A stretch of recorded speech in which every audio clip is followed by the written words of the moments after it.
Hey everybody, today I want to talk about diaphragmatic breathing, aka the way you're supposed to breathe, versus secondary breathing. I'm going to talk a little bit about these two different types of breathing and how they actually affect your posture. So diaphragmatic breathing, aka primary respiration, basically uses one main muscle to breathe, and that's your diaphragm. It's this giant dome-shaped muscle right underneath your lungs and above your abdominal cavity. And when you breathe in, I don't know if you guys can see this, but when you breathe in, this thing pushes down to allow your lungs to fill up with air, and your stomach moves out when you breathe through this muscle like this. It pushes out like this, and then at the very end, your chest opens up like this, and 1/3 of the breath that you take in fills up the chest, 2/3 fills up the abdominal cavity, and through the mechanism of diaphragmatic breathing. So basically, if you breathe correctly, it should look like this. Your stomach should move out for 2/3 of the breath, and your chest should move up for the last part of the breath. Okay, like this.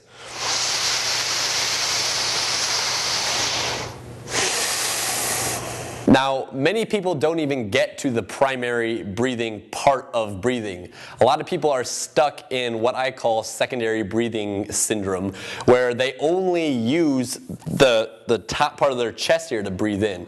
And they use a specific set of muscles called secondary respiratory muscles to help do that. So lots of times people with this condition look like this. Instead of breathing nice, full, deep breaths, 2/3 down here, 1/3 up here, they're stuck in this 1/3 compartment in their chest, and they take these really shallow breaths and shrug their shoulders up like this.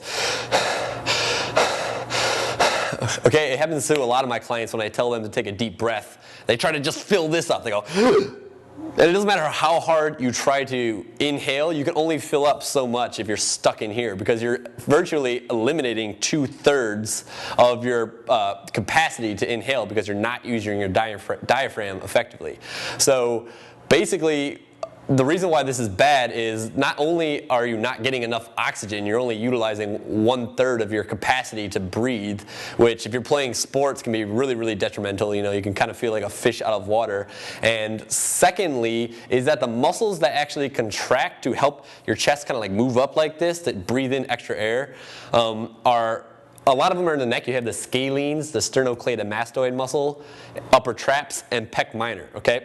And the reason why this type of breathing is bad is that it can actually exacerbate bad posture. So I've made videos about this before in the past, but if you have a tight pec minor from bad posture all day long, and then you're breathing dysfunctionally, stuck in this secondary breathing syndrome, your pec minor is actually going to contract every time you take a breath, which is going to even further shorten that tissue in there, which is going to pull your shoulders more forward.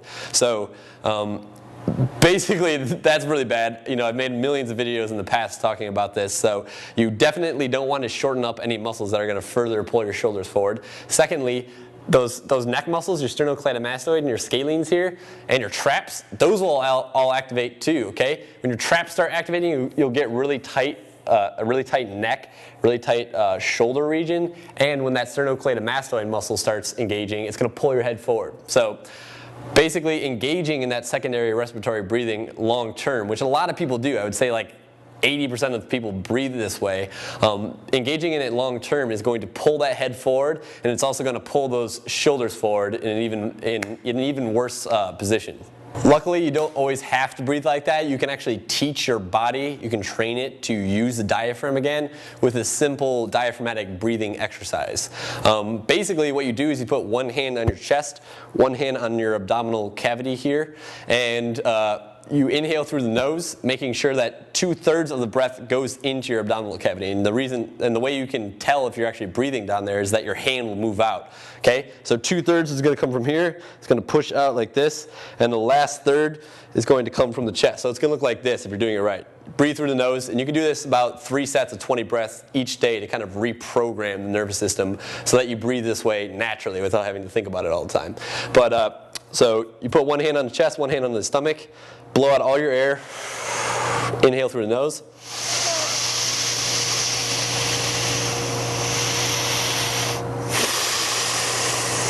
Okay, watch again. See how 2/3 of the breath goes into the abdominal cavity, and then the last 1/3 goes into the chest.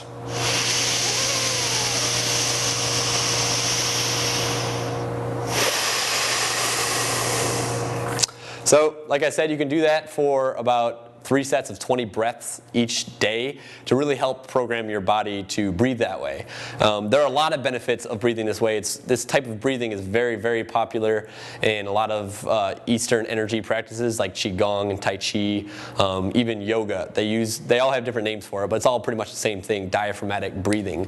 Another benefit of this exercise is that it actually activates the branch of the nervous system called the parasympathetic branch of the nervous system, which is responsible for like healing in the body. It releases growth hormone and melatonin, your sleepy hormone that you're supposed to release when you're, about to go to bed, but lots of people are so stressed out that they can never activate that branch of the nervous system. So if you're feeling extra stressed during the day, shoulders are feeling really tight, go ahead, do this exercise, and use it to help relax your body and alleviate tightness that you experience up here.